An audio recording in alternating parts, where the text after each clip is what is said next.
Welcome back to Ty and some other guy. There's no Wes Chatham today because he's a big loser. So instead, I brought in his much more handsome replacement, who actually did most of the body doubling for him on The Expanse. Whenever Wes took his shirt off, what you were actually seeing was Dan Nowack with face replacement. So Dan is here to talk about a movie that Dan told me to watch. Because my brother told me to watch it. Yes, and the thing that convinced me to watch this movie was the line that your brother used to convince you to watch the movie. So if you're trying to convince somebody to watch the movie, this is the line you say. So the movie is what, Dan? The movie is Drive Angry. And before I get to the line, my brother is really good at telling, like basically describing a movie I haven't seen yet and why I need to see it. And it's like, I'm like, oh, that sounds amazing. That sounds hilarious. I got to go check that out. And 99% of the time, I'm disappointed with the movie. The way my brother describes it is way more entertaining. And so Drive Angry comes around and he's describing Drive Angry to me. What was this, like 2011? And he's describing like, yeah, Nick Cage is this convict and he's in hell and he needs to escape to like help out his granddaughter who's about to be like put into a cult or sacrificed or something like that. And I said, like, whoa. Hang on a second. He escapes from hell? How does he escape from hell? And my brother just looks at me and says, he steals a car. like, of course, like, why didn't I know that? Obviously, he steals a car to escape from hell. It's like, who wouldn't? Like, that's on me. It's like the most obvious answer. Yeah, right? Obviously. Yeah. And so, how many movies does Nicolas Cage steal cars in? I think it's all of them. Yeah. I mean, pretty much so. And when I was rewatching this movie, I would like the one thing going through my head, a lot of it was just, this is still more realistic than Face Off. Yeah. Everything that happens is still more realistic than Face Off. So, yeah. No, the movie Drive Angry about a guy who steals a demonic car from hell to rescue his granddaughter from a cult is more scientifically plausible than Face Off. Yes. Yeah. Like, so he steals the devil's car at the beginning, but then he blows it up right away. Like, yeah, I feel like he missed an opportunity there to, like, I don't know. I thought they were going to maybe, when I first saw it, I'm like, are they going to tie in something with the car? Kind of like how it's The Crow and with Eric Draven. And if you blow up his car, that's when he becomes mortal. But see, that's actually a really interesting idea.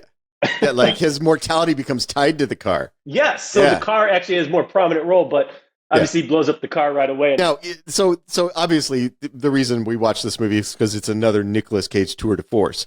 But not only does he steal the devil's car, but he steals the devil's gun. Yes. So this is a movie about Nicolas Cage going 100% Nicolas Cage. Like, this is maximum Nicolas Cage. He's dialed up to 100. Driving a stolen car that he stole from the devil and packing the devil's gun, which is apparently the only gun that will kill a demon, or I guess, is why he stole it. Yeah, I mean, it also only had 3 bullets, even though it holds 5, which to me begged the question, what happened to those other 2 bullets? Well, no, clearly he shot the dude who was taking care of the devil's car. Okay, you know, I guess that because you steal a gun, then you got to kill the guard to get the car. The devil's valet. The devil's valet. Yeah, so he kills the devil's valet. And then on your way out of hell, you got to kill you remember that scene in Fargo where Steve Buscemi shoots the airport ticket taker guy? Yeah. Yeah. So on his way out of hell, there's the hell ticket taker guy. He has to smoke that dude. So that's why he only has 3 shots left. I mean, it makes complete sense. Like, this story is so well written. Yeah. And I mean, so hell is basically just a prison and the devil's the warden. Yeah. And he's doing a pretty shitty job if he loses his car, basically his property in Nick Cage, and also his gun is also his more property. So I don't know what he's doing, but he's just not really paying much attention. Okay, so we're going to talk about the movie, but I want to talk about the amazing stuff surrounding the movie. And one of the things that to me is amazing surrounding this movie is as I'm watching it and enjoying it, because I do enjoy this movie, as I'm enjoying it, I'm like, doesn't it feel like they started this movie after the better movie? That is 100% like, yes, correct. Because I'm like, I want to see him escape Like, just could we get a Drive Angry Part 1 prequel, please? Where I just watch him. This is the one time I want to see a prequel. Yes. This is the only prequel that I want. Is the Drive Angry prequel where it is just Nicolas Cage coming up with a plan to escape from hell by stealing the devil's gun and then using that to shoot his way out of the prison in the devil's car. Yeah. Yeah, because, I mean, if you're planning a prison break, I just want to get to that point where, all right, we're going to steal the devil's car. That's how we're getting out of here. Like, never heard that in any prison break movie. No. And clearly, whoever he broke out with didn't make it. So like how he loses his team along the way. I mean, I'm just like, when I first saw this, and after watching the opening, which is really the only time, except at the end, when you actually see, hell and where he drove out from. I was more just I figured in the flashback we'd get back there somehow at some point during the movie. I just assumed that was naturally going to happen, especially after I was sold the movie as in he steals the devil's car. So when I didn't get to see that, I was quite disappointed. I mean, I'm also kind of fascinated with they do a lot of really good concrete cement paving in hell, that way you have good blacktop or concrete to drive on. So that's always that's a plus. These aren't like LA if roads. You're driving high-end cars, you want to make sure you got a nice smooth surface for your high-end cars. So is there like demonic asphalt crews paving roads down there? Yeah. I mean, they do have a lot of prisoners, so they do have that labor, but I mean, there's so much implied lore here that we never really get to dig into that I feel like the Drive Angry cinematic universe is a missed opportunity. Like, we should really be digging into that. Yes. And the one thing that I realized watching this the second time, that's only the second time I saw it, William Fichtner is by far the most interesting character. Oh, by far. He's amazing. He is the accountant movie series we actually need. Not the Ben Affleck not the idiotic one. Ben Affleck one. Yes, I want to watch William Fichtner just hunt down. He's basically like the demonic Raylan Givens, like U.S. Marshal, except he works for the devil instead. So, I mean, you're just pitching gold right now. The Drive Angry cinematic universe needs to have all of these things. I mean, and there's really obvious crossovers with the Constantine, the Keanu Reeves Constantine. There's like a really obvious crossover there. So it's that devil who lost his car. The dude with the white suit and the slimy feet. Yes, that devil. Yeah, that devil is the one who got his car stole. Yeah. Okay, so let's talk about the movie a little bit. So we've done all the things around the movie, but the movie itself is, for all of that, the setup is this fascinating thing of like a guy breaks out of hell, he's going to save his family, all of this. The movie is a very sort of straightforward, linear thing. He's hunting down the guy who the group that has kidnapped his granddaughter, which is apparently a satanic cult run by a guy who has done enough satanic stuff that he kind of has satanic powers at this point. Like, maybe he's demon possessed or whatever. Kind of does, but kind of doesn't. They allude to, because William Fichtner basically says, "Yeah, we don't like him that much." Right. But he's a friend of mine, not a friend of ours. Yeah. He's a connected guy. He's not. He's a connected guy. He's not made. Yeah. Yeah. But the movie really follows a very straightforward thing. It's like Nicolas Cage goes to find the guys who kidnapped his granddaughter. He runs into trouble. He has to do some crazy shit to get out of the trouble, and then go to the next set piece where he again goes someplace to find his granddaughter, runs into some trouble, does crazy shit to get out of the trouble. It's very sort of straightforward plot. Along the way, early on, he picks up a girl. She's somebody who's been fighting with her boyfriend, needs to get out of there. Yeah, fiance. Steals his car, and then that becomes the new car for the thing, because the devil's car got blown up right away. Yes, and Nick Cage you think he chooses her because of the car, because he inquires about it, but he does not later, he reveals, but I'm pretty sure he chose her because of the car.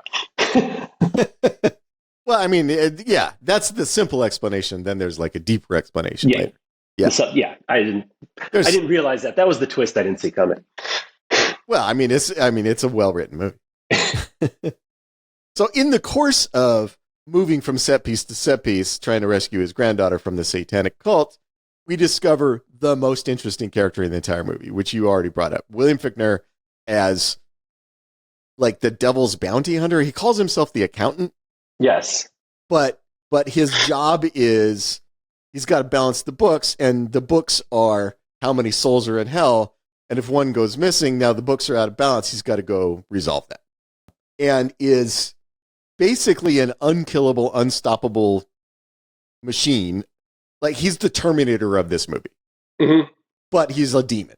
He's the Terminator demon. And so we go back and forth between Nicolas Cage doing awesome stuff to get out of whatever predicament he got himself in, and then cutting to William Fichtner on his tail, running into people that he has previously run into and fucking them up. One of whom is the girl's played by Amber Heard, Amber Heard's fiance. Oh, yeah. Who smacked her around a little bit. After cheating on her. Smacks her around a little bit, gets his ass kicked, gets his car stolen. He's pissed off. William Fichtner shows up looking for Nicolas Cage. Apparently that guy didn't get his ass kicked enough, in the movie's opinion. No, that boyfriend, who I believe also is the writer of the movie, or one of the writers of the movie. Oh, is he? Yeah, he had two great lines. I remember the one was where she says, where she's going to Florida, and like, what you think you're gonna, or she says something like, "You don't think I can find a guy better than you in Florida? No, Texas, maybe." No, he is. He actually is one of the two writers. Yeah. The two writers are that guy and the director. Yeah, and the other one was, I think he called like the baseball bat his Louisville stick or something along those lines. I'm like, that's good for you. I like that. By the way, that is a hilarious line. Like, you don't think I can find somebody better than you? Not in Florida. That was one of the two parts I laughed out loud when I watched this by myself. That line, and there's a part later. Yeah, it's not a line; it's just a moment. But I laughed out loud watching it, and I'm like, that is a good line. Yeah, and it's interesting because neither of these guys has really written anything great before this. Like, one of the guy who directed the movie was one of the writers on the worst Terminator movie ever made. So there's so many worse Terminator movies. I don't know. He was one of the writers on Terminator Genesis. Okay. I didn't even see that one. Yeah, it's dreadful. So it's not like these guys have a long history of fantastic work between the two of them. So this is clearly the project of their heart. This is definitely a passion project. I mean, it was big. I saw an article a couple of weeks ago that described the Dodge Challenger as like a manifestation, or like the physical embodiment of what America's id would look like as a car. Yeah. I'm like, that makes total sense. And I think that translates a lot to this movie too. Yeah. Like, this is just the id of somebody who grew up during a certain time. And I'm like, yeah. No, this is an 80s B movie made with modern technology. Yes. Yeah, it looked prettier. It didn't have the kind of grittiness and grimy of like some 70s grindhouse movie. It was just basically, this is what an 80s B movie kind of looks like with money. Yeah. or some money to gloss it up. Yeah. Yeah, and with some fairly, in a couple places, some fairly impressive stunt work. Mm-hmm. There's a scene later in the movie. We're not going to go scene by scene through this thing. It doesn't need that. But there's a scene later in the movie where William Fichtner is driving a chemical truck. Oh, yes. That has some fairly impressive stunt work. And I remember it, on the truck it says hydrogen, energy of the future. I'm like, I don't know if that's true. I believe hydrogen was the energy of the past, and we realized maybe this isn't a good idea. See, maybe the Hindenburg. Probably it's a reference to hydrogen fuel cells, which for a while were kind of a hot thing. Like, everything was going to be run on fuel cells. Oh, now you got to get all technical. I mean, it looked like it looked like it was a gas truck, not a gas cell truck. Yeah. So this is in the totality that is Nicolas Cage. This is one of the movies that is on the, you watch and you go, why did Nicolas Cage agree to do this? This is on that side of the scale. But I also don't think this movie works with anybody else. I can't imagine anybody else making this movie work. Like, I can imagine other people being in it, but part of the charm of this movie is what Nicolas Cage is doing in this movie. He brings a certain energy and a certain tone to everything he does. So when you put him in that, it's everything kind of, it goes the other way. Everything bleeds out from that. And so it's all encompassing. And so, like, as soon as you get him, you're like, the tone of everything is completely shifted right now. So now we are making this movie. Yeah. Well, and it's, he's one of those guys that seems like he gets the joke and he doesn't give a fuck. Like, he's the guy going, yes. Yeah, it's ridiculous. Who fucking cares? Yeah, exactly. Yeah. And plays it straight. He's not winking at the audience. Like, he's in on the joke. He's not doing that. No, and I think it's that's actually the magic. That is the magic. It's a ludicrous premise. He's giving a ludicrous performance. He doesn't give a fuck, right? Yeah. He's just going for it. Dialed to 11 the whole time. You just want me to stand here and stare at this fire for like 20 minutes? I can do that. And I'll be dialed in. I got it. I almost picture him being like, hey, director, I see what you've got on the page here. What if? And I'm just saying, what if I just stared at that fire for 20 minutes? The director goes, yeah, Nick Cage, do whatever the fuck you want. We can bring your stand-in to do that. Nope, I'm doing it. No, I got it. You shoot me from behind? I don't care. Yeah. Okay. So back to the movie itself. So the thing that this movie does that for me makes it work is it understands it as a ludicrous premise. It understands the tropes that it's sort of playing off of, and it goes, hey, here's a trope where this thing doesn't happen. What if it did? Like early on, Nicolas Cage goes, I'm going to kill you. I'm going to drink beer out of your skull. And then, like, people say that. Nobody actually does that. The writers of this movie are like, but what if he does? What if he actually does kill the dude and then drink beer out of his skull? That was a nice callback, I thought. Yeah. No, and one of the things I enjoy about this movie is it keeps making those decisions where it's like, so this thing, the other one of the funniest sight gags in the movie is, there's the scene where the guy stands, the car is driving at him at full speed. He faces down. He's got the gun and he's not going to he's playing chicken with the car. He's just going to keep shooting at the car. And then he's going to shoot the driver at the last second. The driver's going to swerve out of the way, right? That's the scene we've seen 1,000 times. They set that scene up. The car's coming at full speed. He's got the gun. He's shooting at the car. And then the car just falls in a hole that nobody knew was there. It's one of the funniest sight gags in the entire movie. That car just drives off that cliff.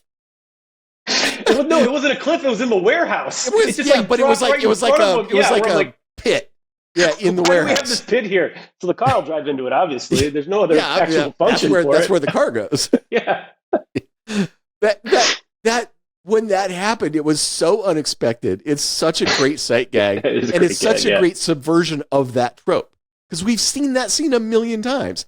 Yeah, the guys, he's too badass to dodge out of the way, so he's just going to keep shooting at the windshield. And you know what happens? He either shoots the driver or the driver swerves or whatever. Yeah, or both. Nope. Or both. Yeah, but nope. Even though I don't think these guys have done other work that I really like, what I liked is they leaned into the ridiculousness of there's like, let's do every trope, but let's just do the weird fucked up version of that trope. That's one way of, yeah. I didn't think of it like that way with the tropes when I was watching it, but that makes total sense. Yeah. The other laugh out loud part I had was right after the car fell in the hole right there is where he goes off the ramp and then he like backs up and lets the other car go off the ramp and just shoots the bottom of it with a shotgun and it explodes. Like, all right, if it's just that easy to make the car blow up, yes. Well, but again, that's one of those moments. So the moment we've seen 1,000,000 times is you go off the ramp, the other car goes off the ramp, and they're not as good a driver as you, so they crash. Make it as far. Yeah. They don't make it, right? They crash, right? They're like, hey, but what if we did that, except instead of that, he goes off the ramp, then he backs up, lets the other car jump, and then just shoots the bottom and it explodes. Yeah. I'm trying to think, like, the other part I was actually surprised about, and I thought it was clever, and they used it a few times, was the William Fichtner flipping the coin, No Country for Old Men style, but then FBI. Like, I need you to help me out. Yeah, I did enjoy how the movie never sets it up where Nicolas Cage is going to defeat the William Fichtner character, because that's the typical version of this, right? It's Kyle Reese and the Terminator. Kyle Reese is going to have to figure out some way to defeat the Terminator. That's the typical version of this. Because William Fichtner is the Terminator. He's unstoppable. He can't be killed. He can't be hurt. He's just mowing his way through everything, following these people. So this, and we know Nicolas Cage has the gun. So we're like, oh, at the end, is he going to have to confront him and kill him with the gun? That's not what they do. They actually get to the end and they do the what if the devil's hunter is like, you know what? Actually, we hate that other guy more. But so they also subvert that too, because they don't help each other out either. He's like, right, you go and die, I win. You go and win, I win. So I'll just chill. I'll just chill. Yeah, it's not like a team up. Yeah, no, it's like the opposite. Yeah. Well, actually, it's not even the opposite of a team up, because he's not even trying to subvert him. He's just like, I'm just going to get my popcorn and watch. Yeah. you go do your thing. Yeah, no matter how this turns out, I get what I want. Yeah. And then, obviously Nicolas Cage has to go back to hell. I mean, yeah, he accomplished what he needed to accomplish. I'm kind of glad he went back to hell, because when I originally saw it, I thought the last bullet was going to be used on himself, so he could, not have to go back to hell and not have to watch everyone he loves live in pain, according to him. Although everybody he loves is, except the baby's still alive, so I guess he could do that. But he did have to watch Amber Heard's divorce trial. So. Oh yeah, and probably also her prosecution for killing all those cops. But this is a different kind of world. This is a world where you can have a major high-speed chase and your car on like the freeway, and then your car gets basically shot, so it doesn't drive anymore. But you can just push it and nobody notices. Yeah, nobody notices that. I'll just push it away and we'll be fine. Like that, all those explosions and dead people back there, nobody noticed. Yeah, that is the unspoken follow-up to this is when they go looking for who caused all this chaos, the only one left is Amber Heard. Yes, she is holding the bag. So to speak. And she has the kid that was wanted for being kidnapped. Right. So you got a lot of explaining to do, Amber Heard. Yeah, the sequel to this movie is basically a trial. Drive Angry 2. Like, yeah, exactly. It's just the kid going to Child Protective Services and her going to prison. But maybe, no, Nick Cage has to break himself out of hell again to break her out of regular jail. So we'll have two prison breaks in one movie. You know what? I'd watch that movie. Double prison break, basically. Yeah. Yeah. All right. So now we've talked through some. Is there any other amazing scenes that you want to talk out? We're trying to convince people to watch this hidden gem. This basically, like, the first diner they go to is like the sexual assault diner, where like, it's like people are having breakfast and pancakes, and there's like major just sexual assault happening in this place. Like, okay, cool. Like, and she quits, and after like her boss assaults her, then she assaults him back, and then Nick Cage is making out with Kenny Powers' wife for no apparent reason, because she just starts hitting on him early in the morning. The sexual assault diner. Well, I don't come to this diner for the sexual assault. I come here for the respect. I come here for the respect and the pancakes. And everything else I put up with. No, it's interesting because that is such a trope that if the hero of an action movie is in a diner and there is an attractive waitress, automatically she is going to be harassed by somebody else in the diner, and he's going to have to stick up for her. That is... It was in the Superman movie. It was in like every movie in the 70s or 80s. I mean, it's like it is one of the most repeated tropes. Superman 2 built their entire character arc turn based on that. Yes. He gets his ass kicked at the diner, and then he comes back later and kicks the guy's ass. Yeah. Well, and then in the recent ones, the guy harasses him in the diner and he sticks the guy's truck on a pole. Like the guy goes outside and his truck is like impaled on that pole outside. Yeah. So, yes, this is like one of the most common tropes. This one they didn't really subvert other than Nicolas Cage just randomly making out with somebody who hits on him in the diner.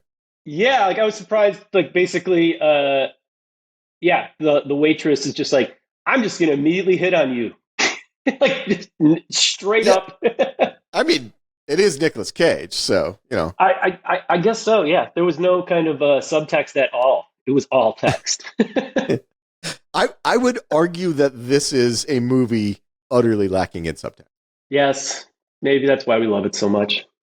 Yeah, it doesn't expect you to figure anything out. As soon as I get to the other place, Amber Heard just looks at the waiter and like, let's go. We're out of Yeah. here. Let's go back to my room. And by the way, you're also going to die, but who knows that? Yeah, so that I mean, I think we've covered all the reasons to watch this movie. It is a series of action set pieces, some of which are Nicolas Cage murdering people, some of which are the accountant played by Fichtner murdering people, and that ends with a big set piece at the cult compound where they're getting ready to do the ritual sacrifice. Obviously, And there's a huge like peyote based orgy or acid based orgy going obviously, on too. That's just yeah, built in. yeah, because this is an '80s movie, so That's right. '80s movies always had to have the nude scene. That, Always. yeah, everything. Yeah, it was just that was PG-13. That's what PG-13 meant. Was there were boobs like at Yes. some point. or back in the day, one F word. Yeah, you got one. Yeah. It was either boobs or one F word. Oh, the one scene I really enjoyed personally was the church scene. As a very super religious person that I am, where basically everybody has guns, not just guns at that church when they pull them out on Nick Cage, but like one dude has a crossbow. The other guy standing right next to him is pointing a rifle with a scope on it from like 2 feet away. The one woman has like Where was he hiding that? Yeah, exactly. Where was everybody hiding all of that? Like everybody's just sitting there like praying, and then all of a sudden it's just we have a huge arsenal. But Yeah. and the one woman, I don't know if it was a nod to Terminator 1 or especially or the whole Terminator thing because with his eye and stuff, but she had the pistol with the laser sight on top. Right. Also another so this is a very scope friendly movie, I felt like. So they really wanted to be very on target with all their I mean, shots. yeah. I mean, if you're a satanic cult, you want your shots to count. Yeah, maybe it's a commentary on the lack of bullets, but and just how precious they are in these times. But yeah, I really enjoyed all the weapons being pulled out, and then when they were coming out of the church, just actually being like, "Wow, that guy's got a crossbow. I think it might have had a sight on it also," and all the other guns souped up for maximum accuracy. Well, and it feels like the director goes into the armory, the prop master armor, and goes, "What are the most ridiculous guns you have? I want all of those. I don't want anything that looks regular. I don't want like a 38 revolver anywhere." Yeah, exactly. Or like, I want all these aftermarket scopes put on these guns. Yeah, like, that's what I want. Yeah, add more scopes, please. Yes. What's funny about that is what it makes me think of is, John Carpenter back in the day. That, like, if you ever watch Escape from New York, it's a movie you've probably never seen. The revolver that he has that has like a gigantic rifle scope on it. Like he's going to go hunting deer with that revolver. And that's the one that Adrienne Barbeau has at the end when she's trying to shoot she has it at the end when she's trying to take out the Duke. To go back to your trope, another sweet callback here, she does not move out of the way, or she does not. And he also does not swerve. No. So that ends quite predictably. Yes. What her mistake was, she didn't set up with like a big hole in the bridge in front of her. That or know where one of the landmine was, and watch the car blow up and go over her. Yeah, no, that. By the way, amazing shot if they had chosen to do that. All right, so these are all the reasons why. So every now and then, Wes and I do a version of this where it's like a underwatched gem. So this is Dan and I doing our version of an underwatched gem, the terrible but amazing movie Drive Angry, starring a dialed to 11 Nicolas Cage, Amber Heard before everybody hated her, Willem Fichtner. By the way, William Fichtner is like a legit star. Like he has done a ton of amazing stuff. Oh, he's in this movie for some reason. I mean, they probably offered him. They like backed up the money truck to his house, and they're just like, I mean, he probably got more money for this than he's gotten for just because he pops up all the time in great movies as just a dude. Yeah, as just a dude, not like third in the credits. Just you're there. Yeah, I mean, his IMDb thing is like 13 pages long, but he's got very few top billings. The first thing I remember him in was Contact. He played the blind dude. That's right. Yeah. All right. So one of the last thing we're going to do here before we bail out that Wes and I try to do is our top fives. By the way, this is the ultimate top five. This is the definitive top five. Once we have chosen a top five, it is from then on. That is the only top five of that category. So I just want to make sure you understand the weight of what's happening here. How serious this is. I just noticed how seriously you have to take it. My favorite two of my favorite Nick Cage performances are not on here, so that's good. You need to tell Joseph that because that means he did his job badly. Well, this was from the Patron poll where they voted on them, and this is what was left. So it might have been in the original list, and so hit us, Dan. What is it? My personal favorite is Honeymoon in Vegas. Sarah Jessica Parker, Nick Cage, James Caan, what's his name shows up? Pat Morita. I forgot about that one where he has to skydive as Elvis, yes. Right? He actually wears an 8-ball jacket in that movie, not ironically.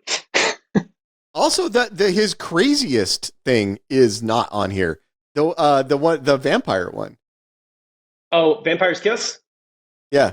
And one of his I actually caught this movie. I haven't seen it since I was a kid, but Peggy Sue Got Married. The character he plays, when I was rewatching him, like he reminds me of Simple Jack in what's it called? Tropic Thunder. Like, yes. I don't know if he's going for that, but that's just what was coming. Those were the vibes I was getting from him. Nobody told him that you never go full retard. Yeah, but it was like, Peggy Sue, like, I don't like fast girls like you. I'm like, what? Said nobody ever. So, top five. If you had to pick a top five, where are you going? It's just like this. You need like two different categories of like, for real, I really enjoyed this performance and the movie, or it's just, this is just oozing Nick Cage. We can do it. We can do a double top five. We can do best and most insane. So, good Cage, what's your top five? I mean, good Cage, I would put like Adaptation. Adaptation definitely at the top. Oh man, of that. Bringing Out the Dead. I saw that once in the theater. I don't really remember that movie. Leaving Las Vegas is a pretty intense performance from him. I think it's quite good. I would also put Honeymoon in Vegas in his good performances, but that's just me. Hey, that was your pick, so let's put it up there. Yeah. Raising Arizona isn't a crazy Cage performance. It's just a great comedic. It's comedic, but he's amazing in it. He's amazing in it, and he fits the tone of the movie. The movie doesn't go to the tone of him. Put him up on this list for sure. Some of the lines that he delivers in that movie, even just thinking about them, can make me laugh until my eyes wide. When he says, this woman who looked as fertile as the Tennessee Valley, her womb is a dry and rocky place in which my seed could find no purchase. Every time I think about that just makes me laugh. And so we got a number 5 for this one. I would Wild at Heart for serious. I was about to say I'm a big fan of Wild at Heart. I could also throw The Rock in there because that straddles the fence for me. I don't love The Rock. I legitimately love Wild at Heart. Yes, Wild at Heart is good in a cinema film way. Yeah. So Crazy now. Yeah, let's do Crazy Cage. Obviously, Mandy is going to be up near the top of my list. I love Mandy. I love how committed he is. He just was Mandy the one with the big chainsaw? Yes. Okay, I couldn't remember what that was called. Movie. I remember seeing it, and the one thing I remember about that movie the most is when he's chained up in the bathroom, there's just that giant hole in the floor. Yes. I just remember being fast, like, where does that go? Was that so much of that movie is unexplained. Did they build the house around the hole, or did they dig it like before or after they got the house? So yeah, or was there a sinkhole that just opened up in their bathroom? Yeah, I mean, if that's the case, that's just good luck. Face Off is obviously on here. Face Off has got to be on there. He's so insane in that movie. I gotta say, Wicker Man, I only know how insane the trailer is. So I don't know if the movie's as insane just because if it's not all cut if it's not all cut together fast. But if it's not all cut together fast, is it just the movie is as insane as then definitely put it on there because just thinking about that trailer makes me laugh. Yeah. It's not at all a good movie. It's a terrible movie. It's aggressively terrible. Like that movie wants to hurt you with its terribleness. But Nicolas Cage is so like I talk about how in this movie in Drive Angry he's dialed to 11. Yeah. In Wicker Man he's dialed to 13. Like he broke the knob. Yeah. It's insane. Now Longlegs is a weird one because Longlegs he's legitimately creepy. That's more of a good movie than a crazy movie. Kick-Ass is not his movie. It's not his movie. I would go with the Rock. I just brought the Rock on one of my lists because yeah, Renfield. He's definitely over the top. I never saw Renfield, but Renfield's not. So I watched Renfield because Shorey's in it, and she and I were hanging out at a thing just after she had finished filming it, but before it had come out, and we had a long conversation about it. So I watched it when it came out because I wanted to see what she was talking about. Her description of working on that movie was that she loved Nicolas Cage. She thought he was a lovely person to work with. She really enjoyed hanging out with him. And then the minute the cameras were turned on, he lost his mind. So if you want to throw Renfield on there, I'm fine with that because I have seen that movie and it's definitely dialed to 11 Nicolas Cage. All righty. Well, let's see what the patrons have. Yeah, they did a little bit of both. Raising Arizona, Leaving Las Vegas, Con Air, Face Off, and Massive Talent.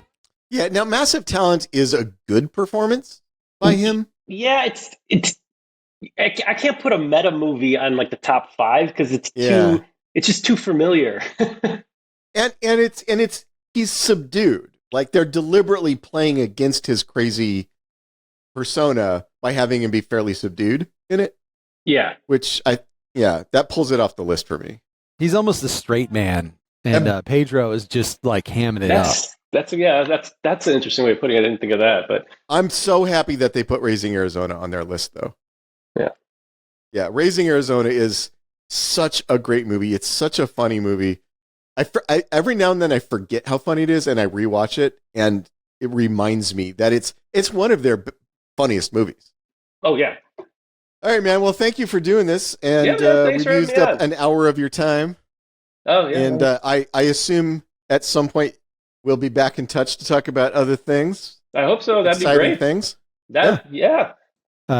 Say goodbye, Ty. No, fuck you, Joseph. Don't say goodbye for you. Who the fuck do you think you are?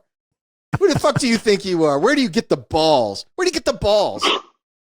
Goodbye, Joe.